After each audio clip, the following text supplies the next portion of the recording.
Are you a parent navigating the complexities of co-parenting, family court, or even domestic violence?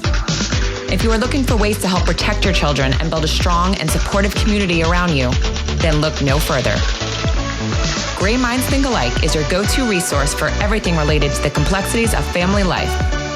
Join us as we dive into thoughtful conversations with experts and explore practical tips and strategies for tackling the challenges of parenthood in the throes of adversity so that no parent feels alone and every child's safety is protected.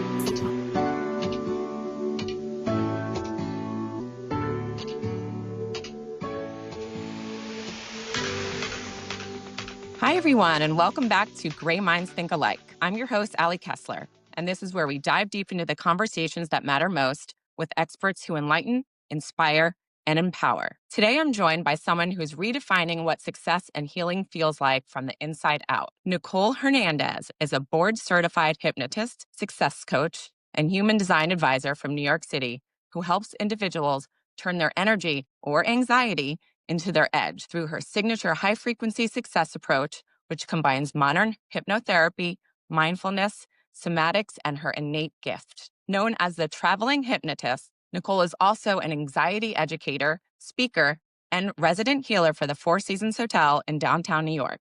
Nicole specializes in helping anxious high achievers become impactful, conscious leaders that can navigate life transitions with a sense of clarity and ease. After healing her own anxiety-related issues with hypnosis, she felt a deep calling to demystify the stigma and help others. She has been featured in Cosmopolitan, Best Life, Forbes, Success, and the Wall Street Journal, and now she's here today to share how healing through hypnosis rewires the root patterns that keep you stuck so you can lead, love, and live with more clarity and confidence. All right, so hi, Nicole. How are you? Hi, Ali. How are you? Good to be I'm here. good. Thanks for joining us today and talking with us. This is a very enlightening topic and conversation, and one that I actually don't know much about. So I'm excited myself in learning more, and our listeners will be as well. Great. Where should I start with everything? Would you Well, like? just start with who you are and I guess how you got into this. Yeah, so my journey really starts with understanding what it's like to be a high achiever, what it's like to be a professional. So I was working as a VP in a PR agency back in 2016. I'd done this Tony Robbins event, walked over the coals and everything, and I had Wow. made this goal to step it up in my career. So I took this position, even though I had this deep feeling that this probably wasn't right for me. There's something just internal that was saying, no, don't do it. But as many of us do, we go for the money, we go for the title bump, and we keep going on our career. And during that time, I started having awful panic attacks and thought it was just related to the work environment, that high stress, some of the toxic behaviors at that agency.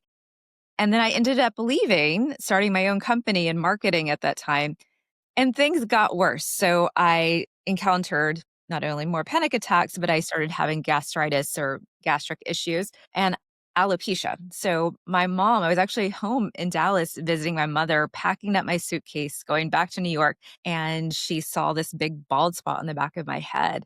I had no idea it was even there. And she screamed when she saw it, which of course made me nervous.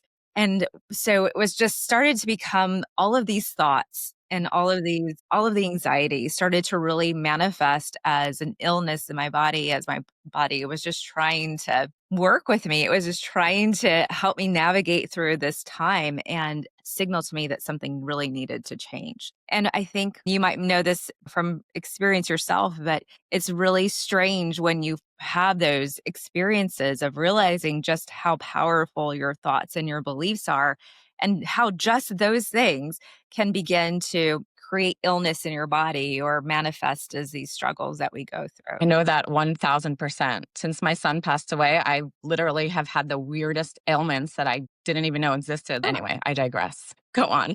But it's just mind boggling. And the thing is that you start to realize that something really needs to change. And we can look to doctors. Of course, I went to a doctor and saw acupuncturist and all the things. But what has to start changing is the way that we think, our belief systems, and how we're navigating through the world.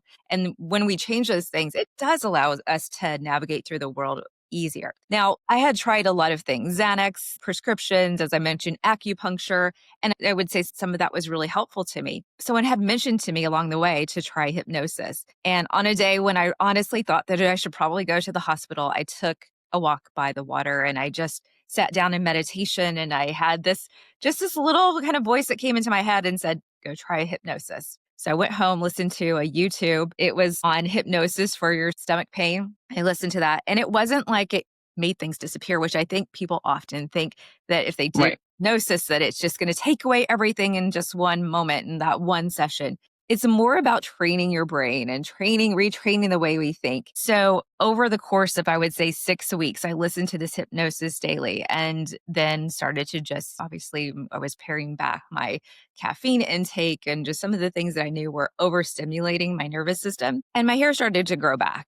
And I started to feel okay. And then I got really interested in why hypnosis worked when nothing else would work. And I went in to study it. And then I had even more breakthroughs through studying it and learning about it. And I had this pivotal moment probably in the last few days of our hypnosis training where I just broke down in tears for 2 hours and just moved through some childhood trauma, things that I thought I'd just moved beyond and I hadn't. And that was the breakthrough for me. I have not had a panic attack since then, and that was 2019. So you believe that breaking through childhood trauma or things from your past contribute to today's anxiety in general? Absolutely, because when we hold on to these things, a way that we see the world or a specific identity about ourselves, if we hold so tightly to that, it doesn't allow us to be able to shift in our perspective. And sometimes it's that shift in perspective that allows everything for us to change. It's whether we perceive something as a threat or not.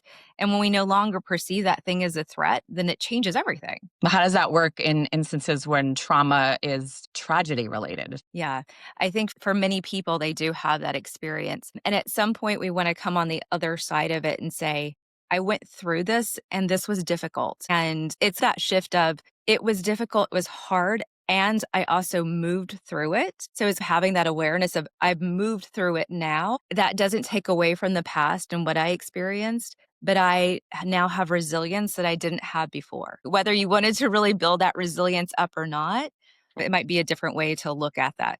And for everyone, that's going to be a little different. Their specific way of looking at that tragedy is going to be a bit different for them. So for me to just say, it's because you feel resilient now, but your unconscious will know exactly what you need. Okay, so let's, I guess, just identify what exactly hypnosis is for everyone we understand, because I know that there is common misconceptions and we see things on TV and whatnot, but let's hear what it is exactly and what it does to your brain. Yeah. So I think what's really important to know is that what we've understood hypnosis to be through TV, through shows like the movie, I think it's called Get Out, where the woman's stirring the tea and the guy goes into this oblivion somewhere. We're not quite sure what's going on Right. during the movie. Or That's like magic. right. That's a very Hollywood version of hypnosis. The true hypnosis is very much more like a visualization or more like meditation. In fact, we are all moving in and out of hypnosis every single day. It's just a natural trance state that we go in and out of where we can focus in, like just imagine like when you're daydreaming, you can focus in for that moment and tune everything else out. Like when when you're watching a great movie, for example, you're in a state of hypnosis. When you are watching something on social media, scrolling, you're in that state of hypnosis. You can tune everything else out. Your dog can be barking, siren can be going by, and you can tune it out. That doesn't mean that you're not aware of it, but you're just choosing at that moment. Now, within this kind of meditation or visualization, you are imagining just like you would in a daydream, maybe with your eyes closed, and you're the star of that movie or of that show, for example. And Okay. in that state, your mind is learning how to look at life differently, how to consider your past differently, or maybe take away some of the wisdom or the things that maybe you didn't see at that time to bring some healing and some compassion into moments in your life that you might have needed it. So it's much more graceful and soulful and elegant than I think anyone maybe suspects when they first think about hypnosis or consider hypnotherapy. So it is a lot like meditation and getting yourself into that state of mind where you're not distracted and and whatnot. So during this process, what happens to someone? How does it work? Like, how do you begin? What is it? What does that mean? They come to you, they close your eyes, and then you walk them through maybe some sort of visualization? Yeah. So the way I would do it is we would start by having a conversation about specifically what they're looking to change. And we know that with talk therapy, you've got the results show, I think it takes 600 sessions for you to see really the success of it versus Right. with hypnotherapy, it's really 6 sessions. You've got a 93% increase of success. So things happen for people very quickly. Now, I'd say that with the caveat that's based off research, not just my my Right. own experience or my thought process behind that. With that, I would have a conversation about what we're thinking of changing and what we're looking to change, what they really desire to change. Because sometimes people will come and say, I want to stop eating sugar. And then I'll look at them and say, but do you really desire to stop eating sugar? Like you never want to have sugar ever again? No. Okay. You have to really want that change, whatever it is for you. And then we can design the whole hypnosis around your beliefs and around the change that needs to happen for you. So the way I start it is it does look like a progressive relaxation, for example. It might look like imagining a wave moving through your body, relaxing your whole body. So we move into this state of we're moving from beta, which is like this waking state, to alpha, more of a meditative state, to theta, where you're really unconscious is open and available. We're kind of move aside our critical factors. So we're in a place where we can be in our imagination. And we like to say that imagination is the medicine of the mind. And in that space, you can begin to move through maybe your own story in many ways, like your own movie, and you're being guided through it by me. But ultimately, everything that's happening is your own mind constructing this world. And my whole goal is to use the language of hypnosis and change to help you move through that. So by the end, you do feel a felt sense of something has shifted inside. Now, again, I don't expect for you to have a full transformation in one session. I do expect that within 6 to 12 sessions, you will see a significant change in your life in the way that you're behaving and the way that you're thinking about things. And then the perception, I suppose, as well. Exactly. Right. I used to study this Stephen Covey, the 90-10 principle, where he talks about everything's about perception and how you perceive things. So it's very interesting. Now, who's the ideal candidate? Is it for everyone? Can anyone be hypnotized? I would say it's definitely easier for some rather than some. The people that I see do best with hypnosis are usually really creative. Like they're already creative. They already love to read books. They love to write. They love to watch movies. They're naturally maybe even already imagining worst case scenarios in their mind. So we want to take what they naturally do and reverse it. Right. Those are the best candidates. I would say the people that have the hardest time with it would be people that have a hard time imagining things. If they Right. have a hard time Or believing in it, that it could work. believing in You it, have to, that's like, the the biggest piece ones that have here. their open mind probably, it works better for. Exactly. And then they probably wouldn't want to pay for a session anyway. Look, I would try anything once, really, because I am all about, I want to feel better.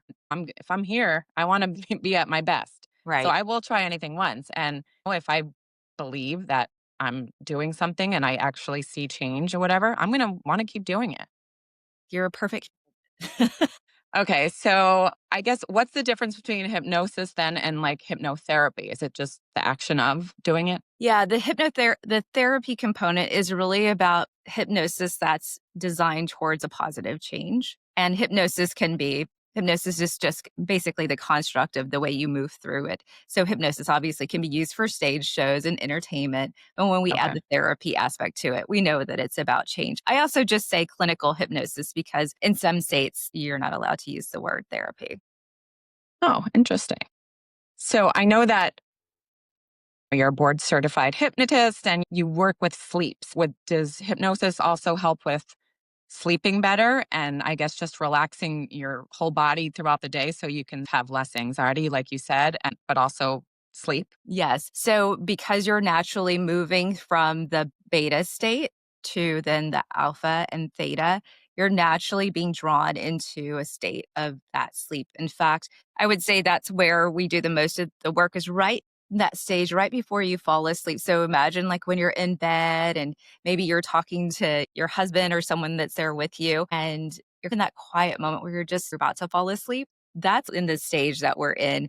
and people will naturally fall to sleep very easily. I listen Wow. to hypnosis now when I'm having those moments where I can't sleep. If I wake up in the Right. middle of the night, I'll just pop on my headphones, listen to hypnosis, and I'm out even before 5 minutes up. Wow. Do you teach people tools for them to do when they're in bed at that moment? I have insomnia. I've tried everything. Nothing works. My goodness. Yes, you should definitely listen to hypnosis if you haven't already, Ali. That would be a really great way to start. There's so many online. I have some on my podcast, The Traveling Hypnotist, as well as on YouTube. And that's just a really great way to get started with it. I think it's also helpful to start with one person so you can hear their voice and become comfortable with their voice. And that becomes almost like a conditioned response. Think of like Pavlov's dog, right? So we have the conditioning of when I hear this voice, I begin to relax and I begin to allow my mind to soften. And then a lot of the language that we're using within hypnosis is about, especially around sleep, is telling your unconscious. It's using metaphor, symbolism to help you move into that state of sleep where you feel relaxed.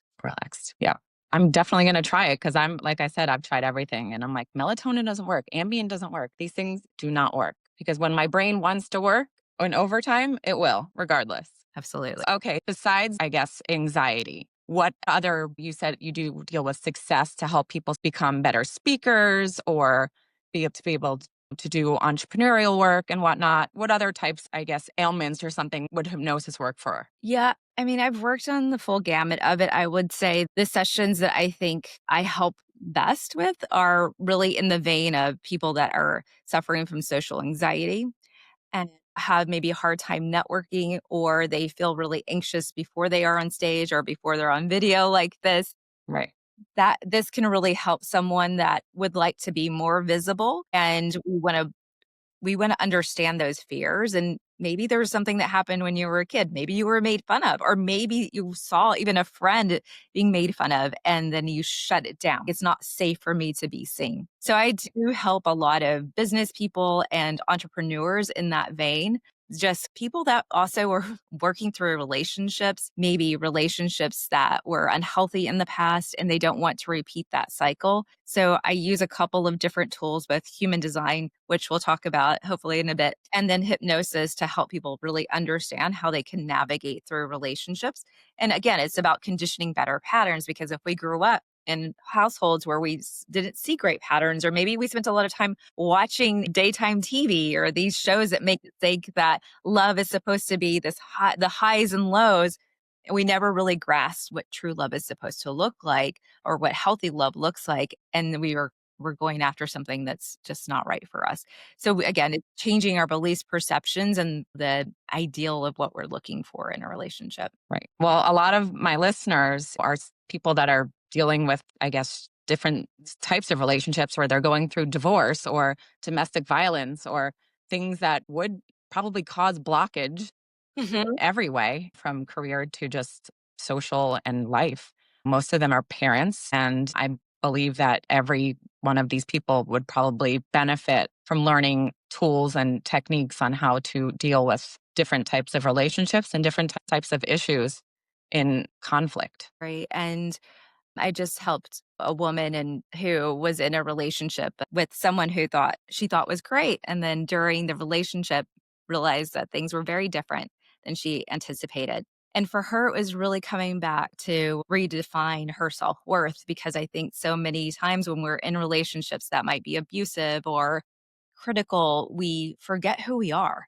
We actually believe it's like we're being conditioned by the things that we're hearing about ourselves, and we believe that, and it's so not true, and we've got to take back our power from the ex or that person and bring it. Yeah, 1,000%. Most people that are living with domestic violence, if they survivors, they have lost their sense of self. They have lost their security. They have lost their finances. They have lost their children. They have suffered great loss. So I hope that maybe someone out there would try hypnosis and sort of at least, like I said, get the tools so that they can deal with the challenges that they're faced with. So I'm excited. So, one of the things that you also do, we were talking about the human design. Can you just tell us what that is exactly? Yes. So it's interesting. I found it interesting that along my path, I've been skeptical about the things that actually I ended up really loving and owning and have been really pivotal in my life. So I was very skeptical about hypnosis to start with. Human design was another one of those things that I was just like, I don't know. This just seems like another personality test, like fun personality test. So human design is a combination of astrology or Eastern astrology, Western astrology, and the Kabbalic tree of life and the chakra system. So think about multiple kind of ancient modalities coming together and being cross-referenced. That's the best way to think about it. And so if you're familiar with the Enneagram or any kind of other personality or self-development test, it's really about understanding ultimately who you are and defining your personal brand and really taking ownership of that. And that's what I feel like human design really does. It helps you not only know who you are, but how you best work and how to do it in a way where things aren't so hard, where you're not trying to fit the mold of what everybody tells you should be. And you can actually get back to listening to yourself in a very intuitive way. And it was brought to my attention during 2019. And it wasn't until the last few years when I had a business coach personally who was using human design in her business. And I thought, it's working for her. So maybe there's something to look at here that's beyond just the superficial. And I started really getting into it and understanding it better and moving into the nuances of it. And Ali, I have to say, it's been one of the things that's helped me really to own my talents in a way that just feels so right for me. So even in my human design chart, which we can pull yours up so we can Yeah, see yours. absolutely. But it just helps me own my personal brand because I see there's the marketing aspect, which I've done for years. And then there's also just a full channel of related to this kind of emotional intelligence. So it's all guided from the stars, so to speak. It's guided from the stars. It's guided from the collective energy, you would say. So it Okay. is a very soulful way of looking at it. And to be really honest, that's the hardest part I had with it was like, so it's according to the stars? So it's been the same since I was born. Interesting. Okay. Yeah, look, I'm a believer in all of it. I've had psychic readings since my son passed away to see if I can speak to him. I'm a believer. Okay, so I did my chart ahead of time and I sent it to you. I have no idea what I'm looking at. So if you this want to is, just explain what I'm yes. looking at. So this is a human design body graph. That's what this is called. And so right here, you can see what would resemble the chakra system. You might be familiar with the head, what we call the ajna, or this kind of center here, which is related to our beliefs and the way we perceive and process. This is considered your throat center. Not surprised that's fully colored in. You see how that has a color? It means it's a consistent energy for you to have that that ability to communicate. So that's been there since I was born? Since you were born. Now, Okay. I also have a solid throat center as well, but because I was bullied as a child, I was in the low frequency of that channel. I hadn't really fully owned it. And so and this is another place where I like to go in with people because this gives us a framework to really look at where they are owning their talents and maybe where they've been disempowered and we can take back their power. Okay. So you can change, this can change, even though this is what we're born with. It's not going to change, but we can see where you aren't actually fully living up to your potential. So you can understand it. Okay. Got it. This is going to be your G center or kind of your sense of direction. You have what right here, this is like an ego open heart center.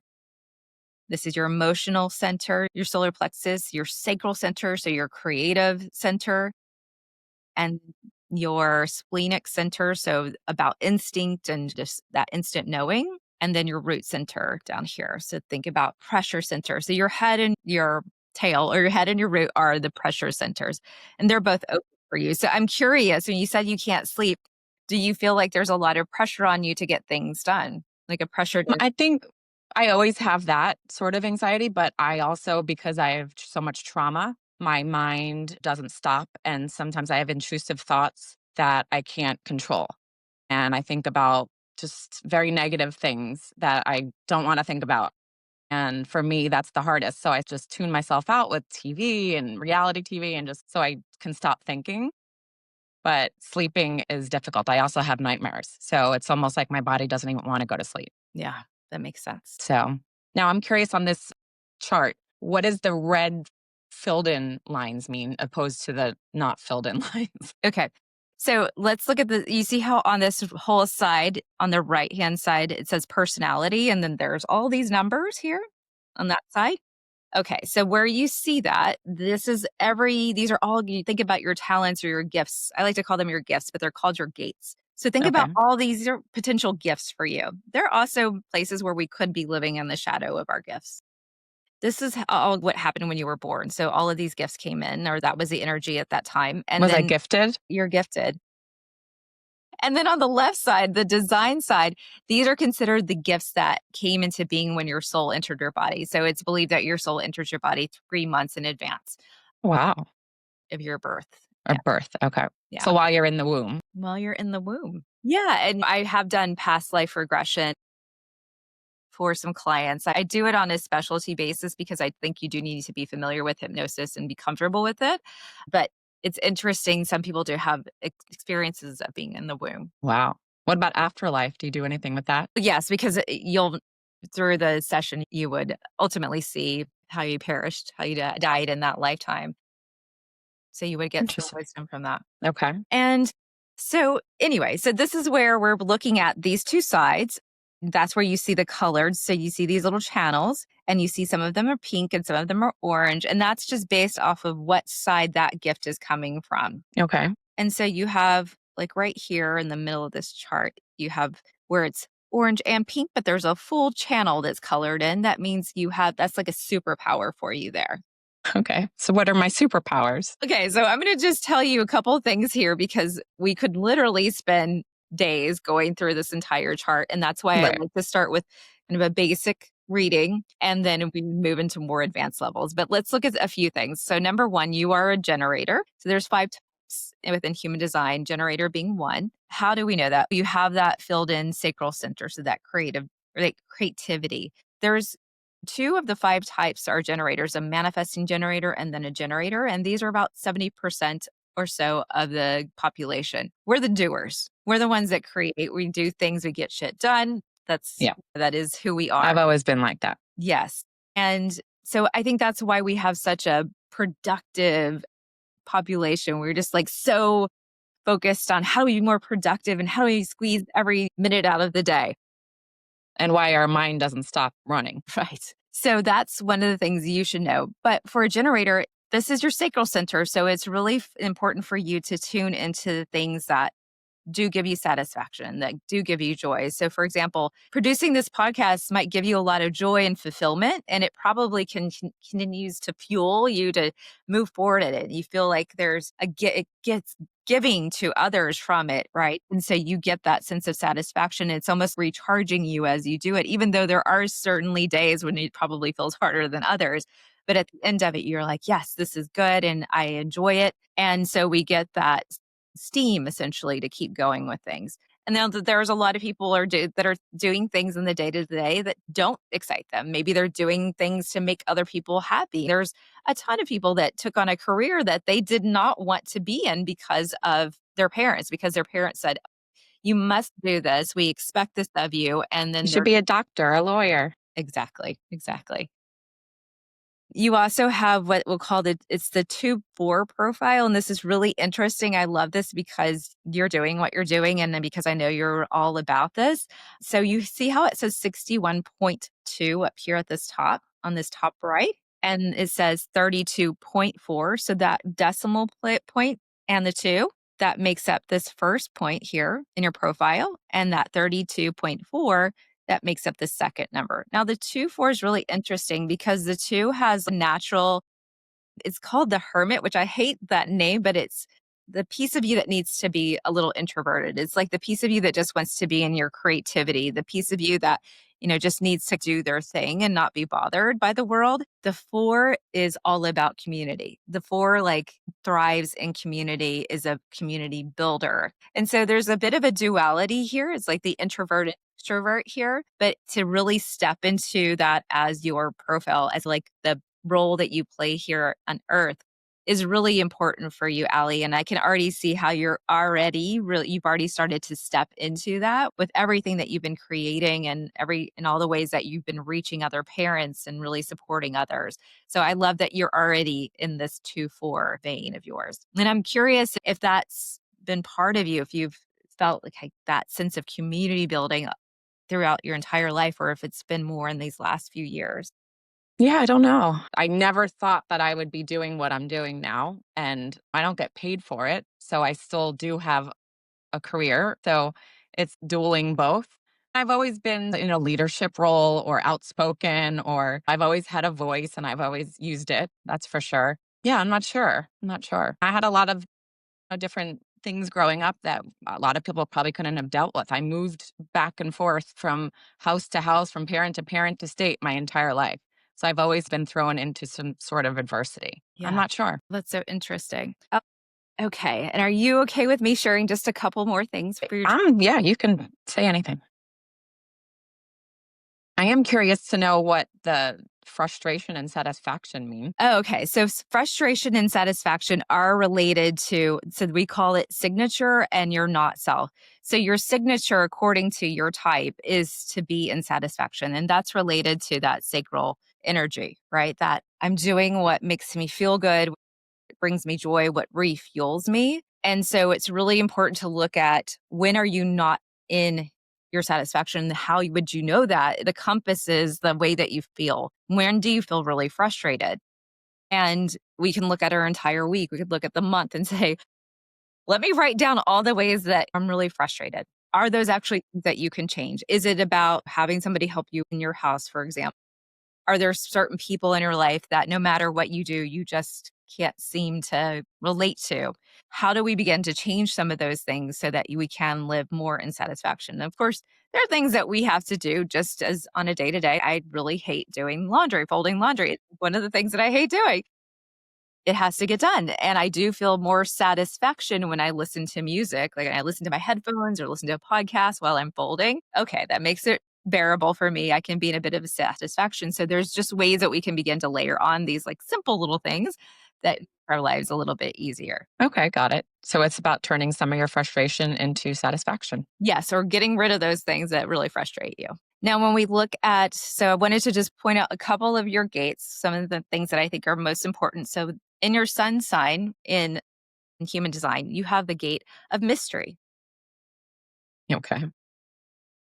And it's really interesting because this gate is really interested in people. It's interested in the world. It's asks a lot of questions. It wants to know why things happened.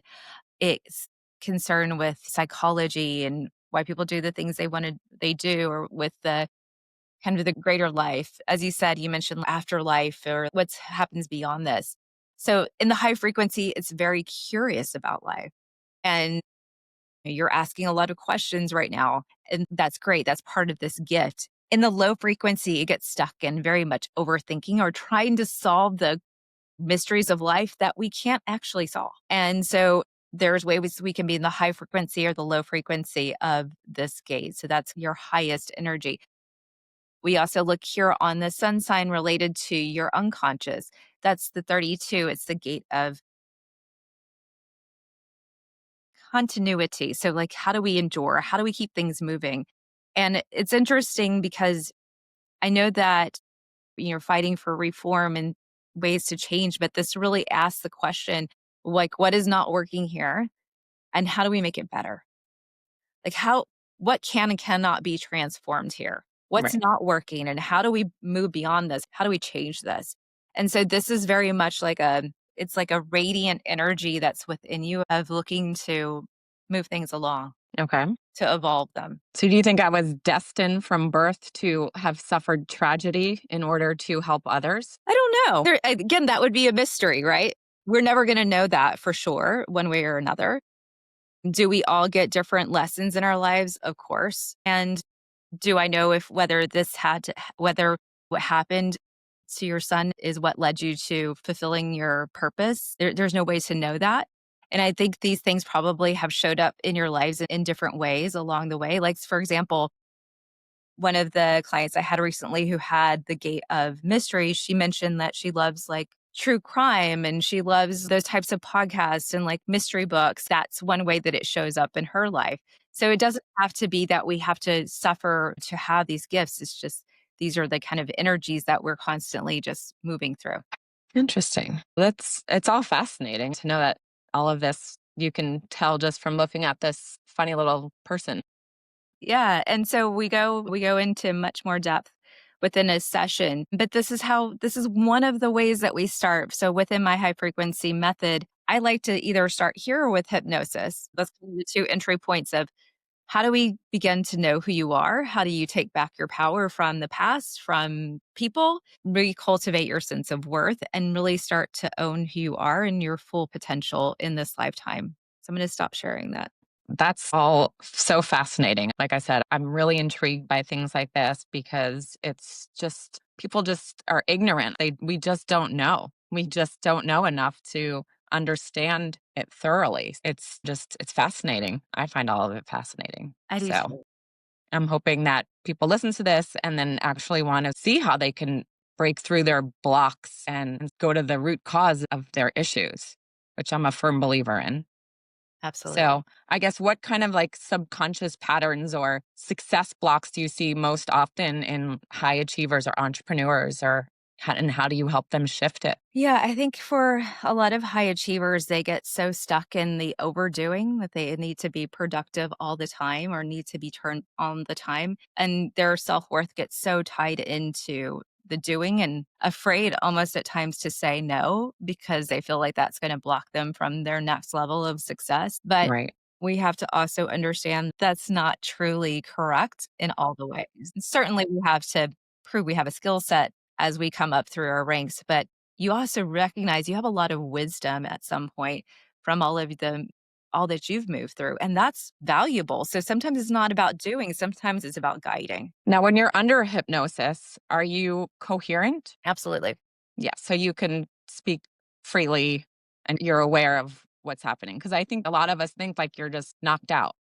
No, You're not at just all. following a thing wandering in your face. Nope. That's incorrect. That's the Hollywood version of this. Why did it become that way? Why did people think that's what happens? Or why did Hollywood start to do it that way? So there was an original hypnotist. He was actually a doctor by the name of Mesmer, where we get the word mesmerize from. And he started using what he called magnetism. So like Mhm. he would say that things were he would make them magnets, or he could move blood or move the energy through your body with these magnets. And then he started saying he could magnetize trees. And so people would go and touch the tree and they would have an experience. So he's the one that actually started to create this kind of facade around hypnosis, but he was playing with the idea of suggestion. He was playing with this Right. idea our beliefs are powerful, right? And so we had the placebo effect.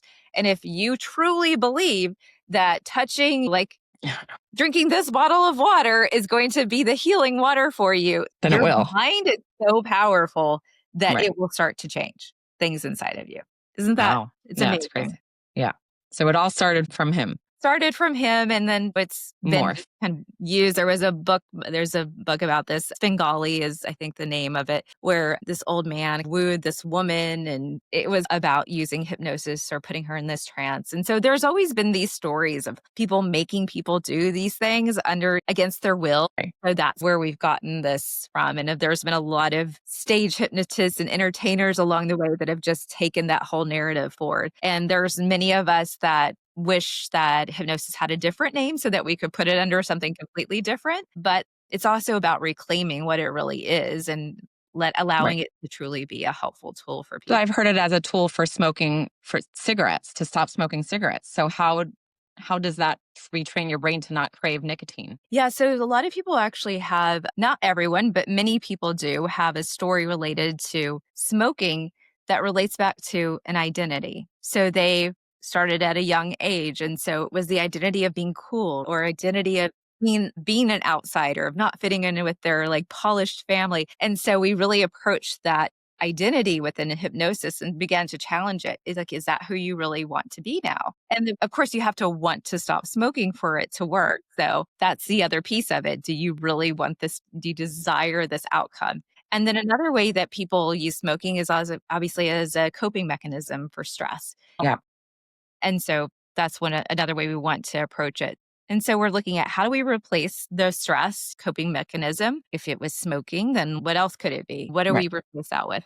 Would So that work for eating disorders as well? yes, it can work for emotional eating. I don't work with emotional I don't work with eating disorders personally, but there are certainly people that do. I also don't do smoking sessions. It's just not my thing. I think everybody has their specialty. That's just not mine. What's yours? I am all about helping people just take back the power of their voice, the power of their worth.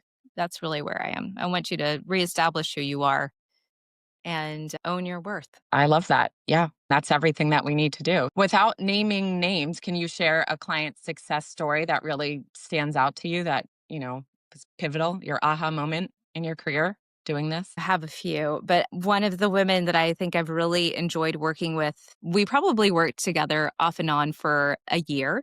But she had a lot of family trauma. Her mother was, I would say, undiagnosed mentally ill. Her mother had committed suicide. And so she had a lot of things that happened to her as a child that she really had to move through. And she'd worked with a therapist for the majority of her life. And she decided to try hypnosis, to just try something different. And Right. she just really responded very well to it. She was able to move through it very quickly and easily. And it made sense to her. And it helped her take back her voice. It helped her to be able to be a better mother. Like she felt because her mother wasn't a great mother for her, she was able Right. to then relearn or trust herself as a mother.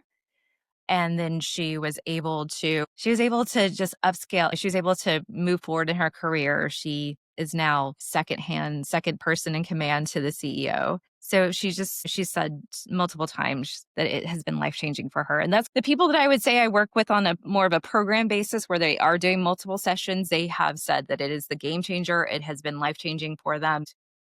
Is it something that has to be ongoing? Like how many sessions is enough? Or can people be on like a maintenance plan? Yeah, I would say a minimum of 6 sessions I'd like to do. I think 12 is really good. And so I like to work with people anywhere from 3 months to a year, depending on what works for their budget. And And how then long is a session? Like an hour? an hour. An hour. Okay. And would you say this works well, like hand in hand with therapy, like just seeing a counselor also? Absolutely. Yeah. Yeah, and it's probably good if someone is diagnosed and that you want your hypnotist to be able to speak with your therapist so that they can have a plan together and collaborate. So that's really important. But yes, I do think that having people work together is really important. And once you feel like I always tell people, like, I'm not here to be the person you go to for the rest of your life, but Right. use me as like someone to top up your champagne. When you feel like you're at a healthy place where you can go on with your life and you just are maybe struggling through something that happened and you want to come in and have a session with me, let me top up your champagne. Let me Right. top up your self-worth. You'll teach them the tools that they can use later in life to deal with it. And then maybe they will need a little topper off, maybe a couple times a year. Yeah, exactly. That's usually what happens. I love that. Now, what are some of your go-to practices for you for staying aligned and grounded and in your high frequency? Do you Yeah. have any specific techniques you recommend? I do start the morning off usually either listening to a guided hypnosis myself or just Okay. being in my own self hypnosis. I listen to the same song. Like I really have a very conditioned way of doing it. So I listen to the same song. So like a good routine.